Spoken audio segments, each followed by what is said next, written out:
Hey, welcome back to Ms. Curtis's art class.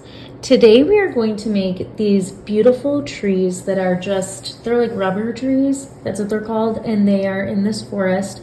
And we're going to do a technique called Pointillism, which Georgia Surratt is famous for kind of starting in the art world. And it's just little dots of color that all come together, and we're gonna leave the trees white with a couple lines in them, so it's gonna be really pretty.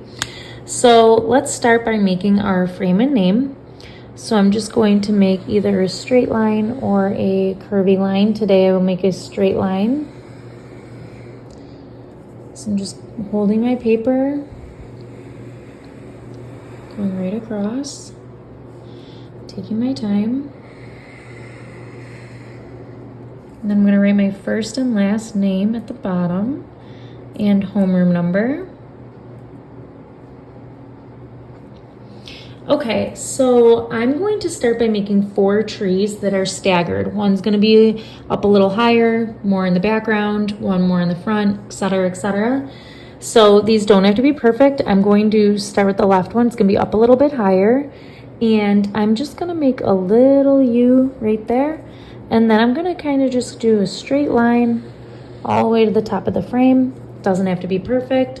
Same with the right side.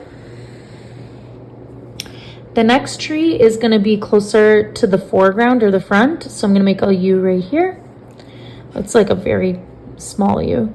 And then I'm going to go straight up to the top of the frame. Same with this side, straight up, top of the frame. And then the next tree over here to the right, same thing. It's a little curve, straight up on the left. And I like that they curve just a little bit because they're trees and they're not perfectly straight. And then on the right side, same thing. And then go straight up to the top. Okay. And now let's make the hills. So I'm going to actually start by making a curving line. It's going to go right behind that tree. And it's going to come down.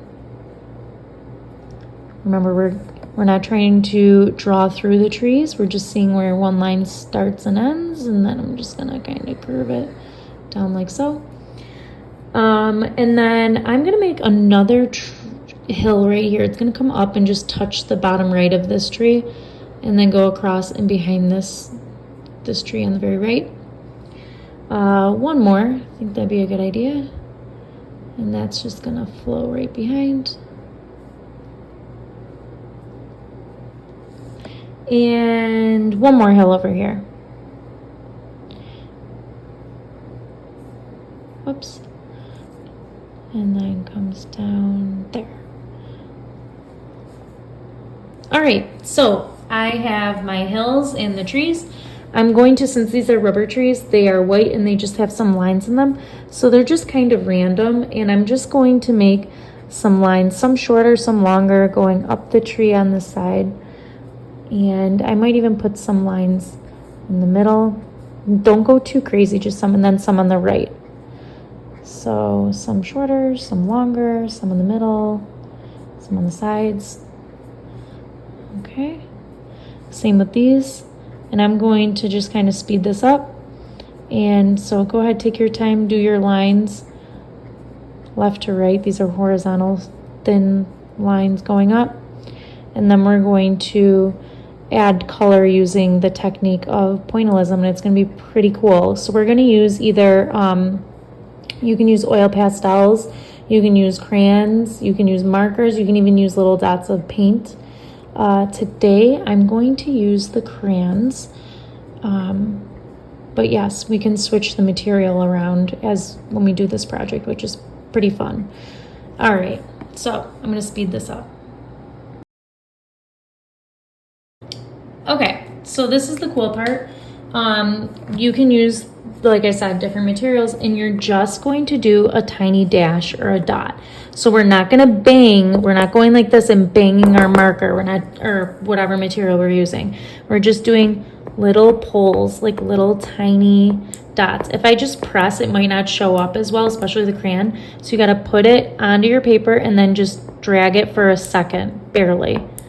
So I'm just making tiny dots and leaving a littlest bit of white space in between. So I'm not coloring, I'm just making dots. And this is called pointillism. And you can use lots of materials to do this. So I'm using dark green.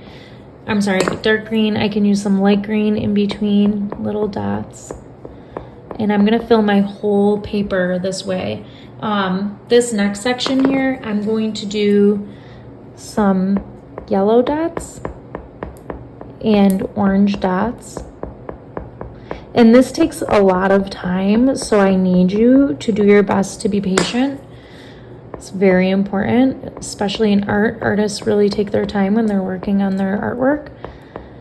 So I don't want to hear any banging and trying to get these dots really quick. You just take your time, and in the end, the project will look very, very cool, which I'm excited about.